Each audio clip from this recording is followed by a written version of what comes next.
I've been doing some investigating on Killian. Killian isn't a brand that is new. It used to be called by Kilian, in fact, but somehow that changed. And it's a brand that I am familiar with, but they have kind of taken a turn, and they have some things available at Sephora, so I thought I'd look at a couple. I'm the Hooded Lid, and welcome to my channel. Let's get talking about Killian. I'm going to read some press to you. My Kind of Love, an entire new fragrance collection for young lovers. 4 scents for flirty fun and free play. Each is an audacious statement in a truth or dare to live in your very own way. Okay, so a little bit of background. By Kilian is a brand that's been around for a while. You used to be able to get it at Saks Fifth Avenue. I haven't been there in a while. I imagine you still can. And then I would also find it at Scent Bar, also known as Lucky Scent, online. I tried many of their fragrances and I didn't love a whole lot of them, but I did love one, their tuberose fragrance, which I believe is called Beyond Love, was beautiful. It was a teeny bit indolic, but not terribly indolic, but it wasn't terribly sweet. It was really a gorgeous scent, very unusual, and well worth taking a look at. However, I don't know if they're still making it because it wasn't on their site. As a matter of fact, a lot of the scents that they used to be well known for don't seem to be in production anymore. It seems to me that they've stopped producing those and they just have maybe 5 or 6 newer ones, and I've smelled a couple of them at Nordstrom's about a year ago. They're interesting, but they're incredibly big. I mean, angel big.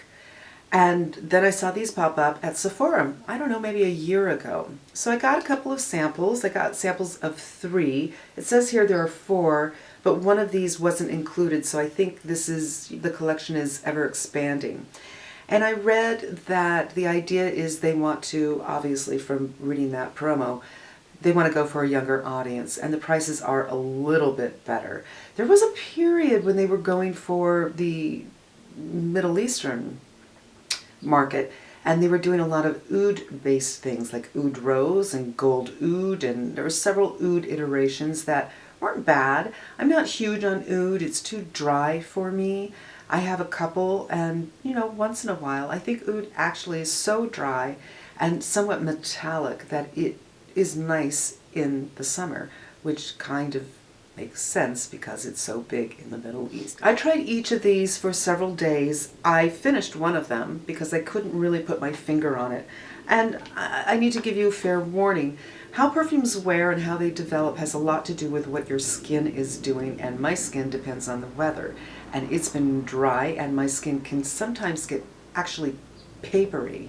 Now sometimes I will put on moisturizer, really thick moisturizer that is unscented before I try some perfumes, but I'll oftentimes, if I'm wearing tanks, which I am a lot, I'll spray my shoulders so my shoulders don't get that dry, and I can, you know, pleasure myself with some scent all day long.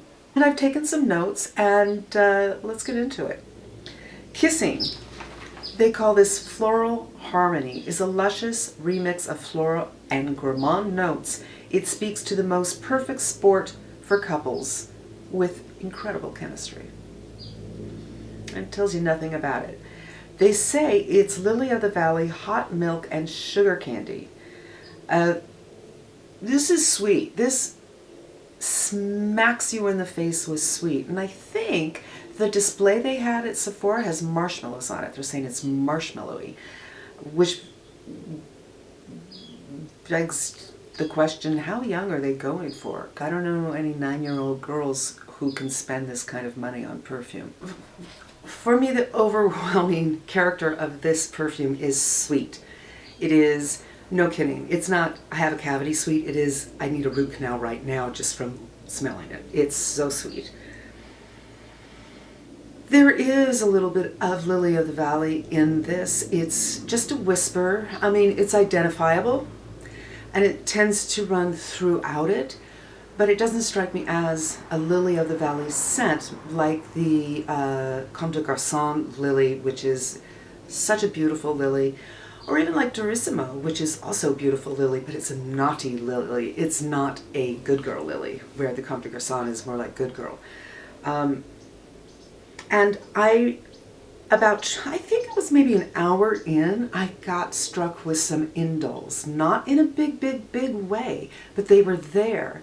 I couldn't ascertain if it was coming from a jasmine or a tuberose, but I didn't get the headiness of the tuberose, so I think there might be some jasmine in here. And I'm really guessing because they aren't giving you anything. They're just saying lily of the valley, hot milk, and sugar candy. Now, the milky note it's present, but it's not like with cashmere, which you really get that coconut milk. And there's nothing to say, oh, hot milk, what's the difference between hot milk and cold milk? I have no idea. I get a teeny bit of a saltiness to it. Now, I took some notes. I thought that there might have been a lime underneath this. Like, there might be a little bit of citrus under this, but smelling it right now, I'm not getting that. So again, that could have to do with the weather and what my skin was doing. The sweetness is less after about 20 minutes, so that's good. I wouldn't spray it on my clothes because that sweetness would probably remain, unless you love that.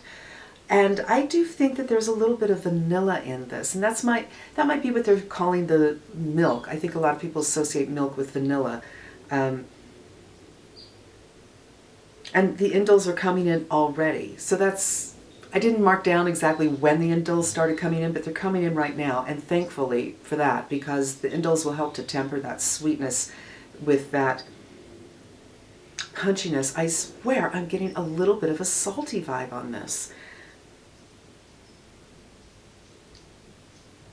And I think there's a little bit of gardenia in this. So this scent to me is some white florals, some jasmine I think is in here, some lily of the valley, and I think there's some gardenia.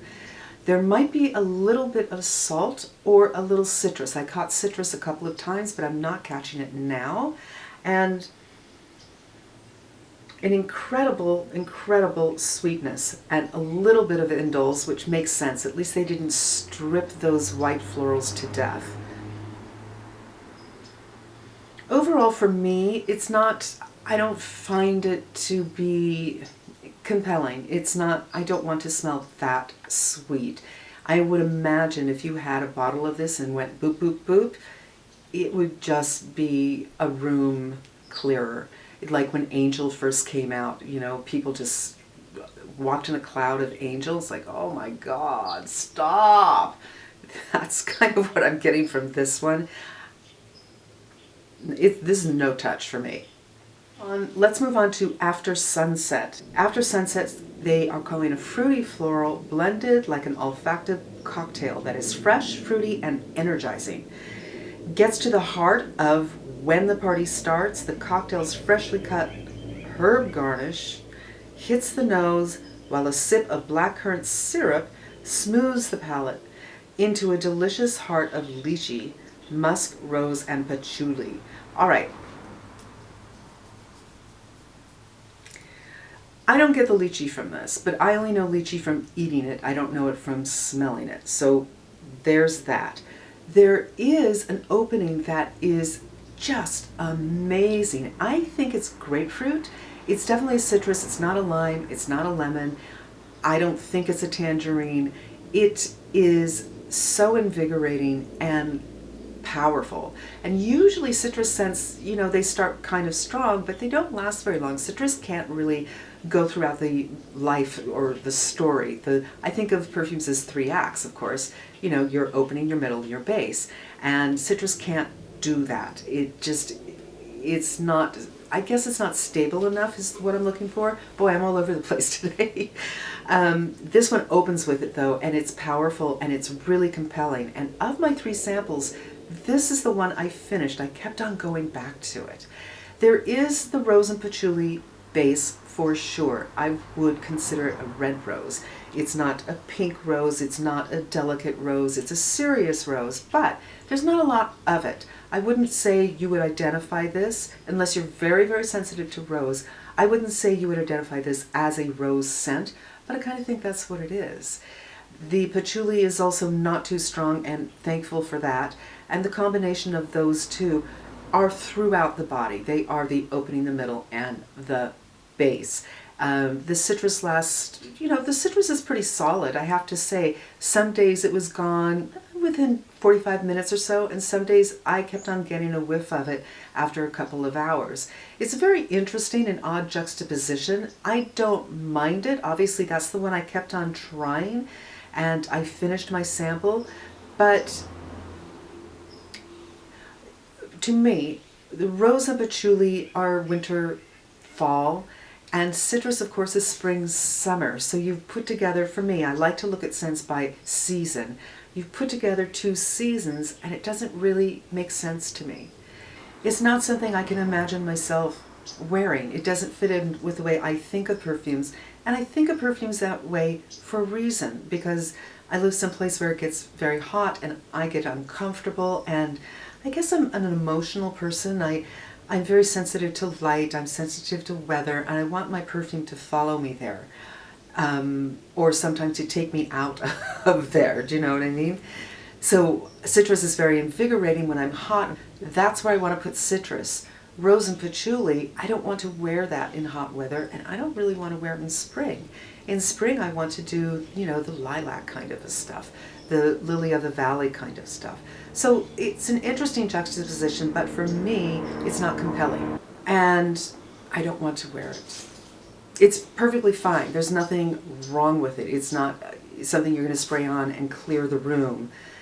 It's not calling to me. But if you like the idea of that juxtaposition, that's something to go out and try. And finally, adults. That's what they have to say. Earthy and woody harmony.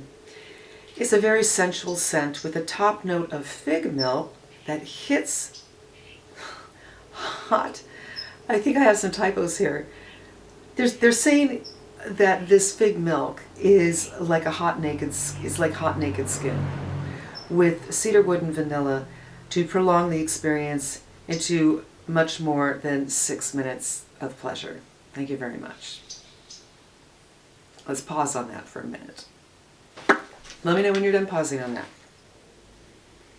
To me, it's predominantly a fig scent. There is a milky note to it, but I find a lot of fig scents have a milky note to it, so that's nothing unusual. The cedarwood, yes, it's there. Vanilla, maybe a teeny bit, but what really is surprising me about this one, and it doesn't say it's in here, but I swear I'm smelling cumin. If you cook with cumin, you know what that is. If you are familiar with, for instance, Serge Lutens' Mousse Kubla Khan, you know what I'm talking about. But if you're not familiar with either, the spice or the perfume, it is often associated with body odor, but a really strong, kind of almost rancidy body odor. And that is such an interesting juxtaposition. Whether it's in here or not, I am getting something that has that slight BO sense to it. And I suppose you could say that that tempers any sweetness in the fig, but I don't find the fig to be incredibly sweet in the first place. I do think this is such an interesting push-pull. It is, seasonally, I would say this is fall or spring. This isn't something I would go to in the extremes of winter or summer. And if you wanted a summer fig scent, there's plenty of fig scents on the market. Laura Mercier makes one, Annick Goutal makes one, of course the very famous one from Diptyque. There's plenty of ways to go for fig, but I think they're more direct figs. It's been a while since I smelled the Laura Mercier. This fig is much more complicated. The notes, that cumin kind of note doesn't last for too long. I would say maybe an hour or so, and then it's a plain old fig scent. But I just thought it was so interesting, such an interesting composition.